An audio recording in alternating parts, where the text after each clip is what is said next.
when you want to succeed. As bad as you want to breathe, young man, then you will be successful in any area of your life. They looked at the most successful men and women of the world, and they found that they had like 7, 8 things in common. And one of the things they all had in common was a routine. They are obsessed with their routine. They don't have a gap of wasted time in their routine. You know, I realized the reason why I'm so successful and the reason why I don't get in trouble like I used to when I was younger is because when I was younger, man, my schedule had so many gaps in it. I got up the other day like at 3 o'clock in the morning, and I woke up and I was just walking around like, I was like, I'm so tired. I heard the devil say, go back to sleep.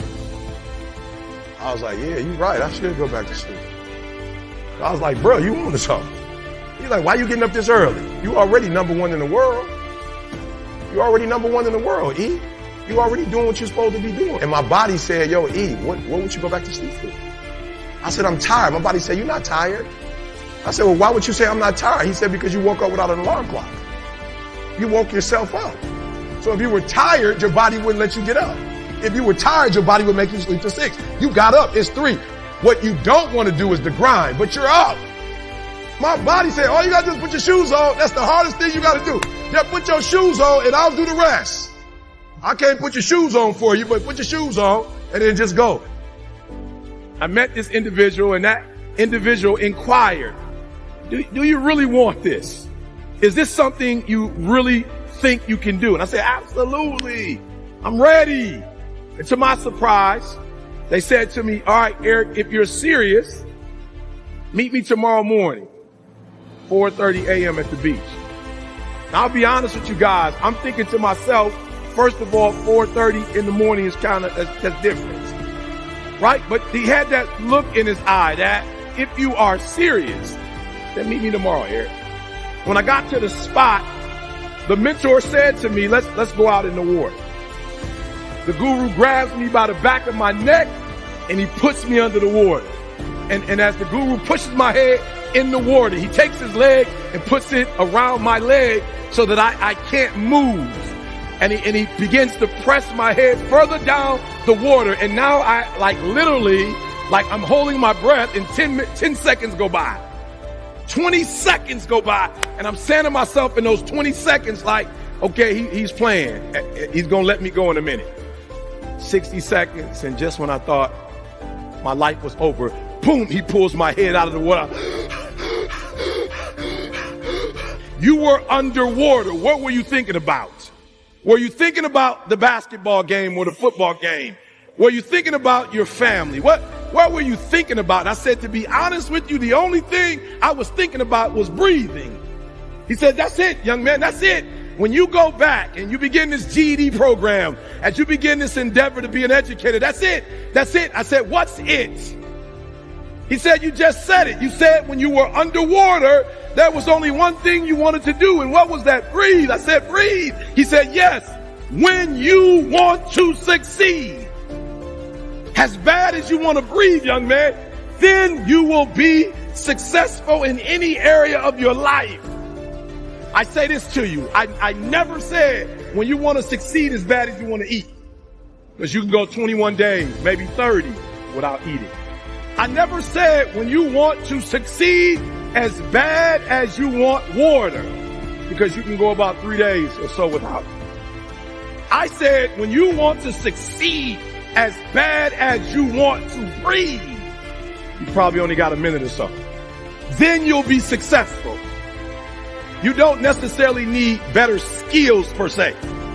That's not what you need. But what some of you need is to go from 70% to 120%. Some of you need to go from 80% to 120%. I want to do it as bad as I want to breathe. You cannot tell nobody else to get up at 3 o'clock in the morning.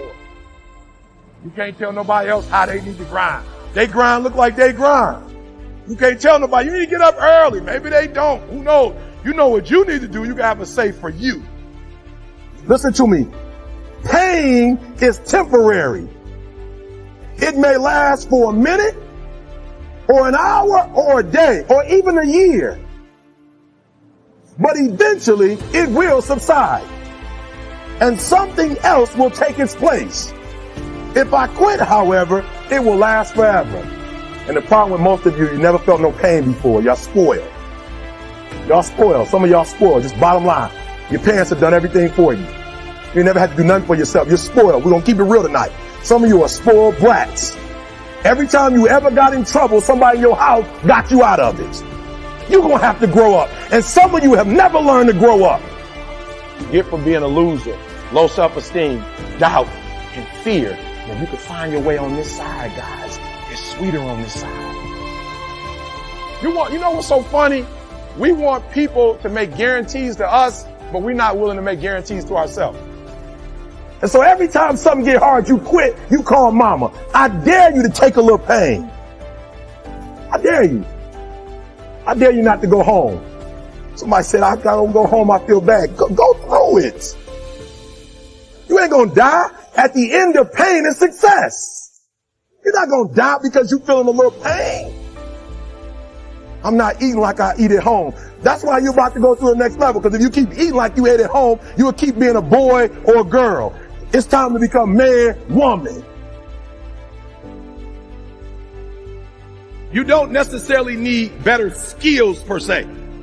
That's not what you need. But what some of you need is to go from 70% to 120%. Some of you need to go from 80% to 120%. I want to do it as bad as I want to breathe. So don't worry about a little pain. My greatest asset is I was homeless. So I can't feel a whole lot of pain. I've already been alone. There's not a whole lot of hurt I can feel. But I'm saying today it's got to go from external to internal. You have to give it everything you got. No more TV, no more parties, no more playing. If you don't have a 4.0, what you need to be doing is studying. Stop being this high school dropout. Stop giving up. Stop sleeping on the street. Stop walking up and down Finkel Avenue like you ain't got nothing, and get your GED. Stop being afraid to take a test. I'm not making this up. It is literally at the darkest moment when it dawns. It is literally at the darkest moment. So you don't really even get to the next level to your darkest moments. So that's why I'm saying stop tripping when it get dark and you running. You running from your success. Like that's what you're running from. So it took me 12 years to get a 4-year degree. I never quit because I realized, like, why would you do something for 10 years then quit? Why would you do something for 11 years then quit? So for a lot of you, if you was gonna quit, you should have quit when you put your first grand in it. You like 20,000 deep now. You like 9,800 hours deep into it. It only takes 10,000 hours. It is not the darkest moment that's the problem. You the problem. And your perspective is the problem. You thought you were just going to have a dream and a goal, and you were just going to wake up and just walk into the sunset. You're like, dream, boom. It don't work like that. You have a dream, and then life punks you. Life punks you and say, do you really want this? I'm going to give your wife MS. Do you really want this? 5 of your aunts going to die of cancer. Do you really want this? You're going to lose friends. Do you really want this? Do you really want this? Cousins going to abandon you. People that you used to be like this with going to think you bougie and don't want to deal with you. It's a part of it. But I paid too much. If I was going to quit, I would have quit in the abandoned building when I wanted to commit suicide and take my life. I should have quit when I heard my voice say, your mama don't want you. Your own daddy don't want you. Take your life. I got through that. So why I'm going to quit over a grade, a F on a grade? Why would I quit because I didn't do well on the master's degree? Come on. And so I'm telling y'all, you have come too far to quit now. You have invested too much to quit now. You have lost too much to quit now. Get a reward for your pain. Don't cry about it. Don't whine about it. Get a reward for it. And guess what?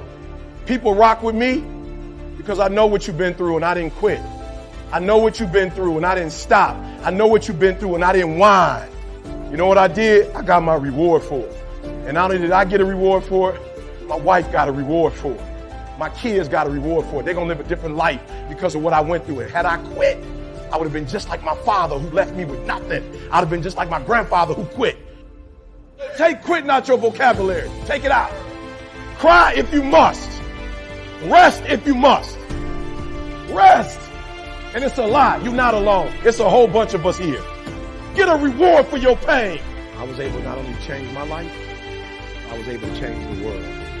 So do me a huge favor. How bad do you want it? How bad do you want it? When you go back, I need you to want it as bad as you want to breathe. Because if you want it that bad, as a professional, I guarantee you can convince the kids to want it as badly as you want it. I think that's my time. I love you guys so much. Go back. Let's hit it again. I can. I will. I must. I can. I will. I must. Come on. I can. I will. I must. Come on. Give me some energy.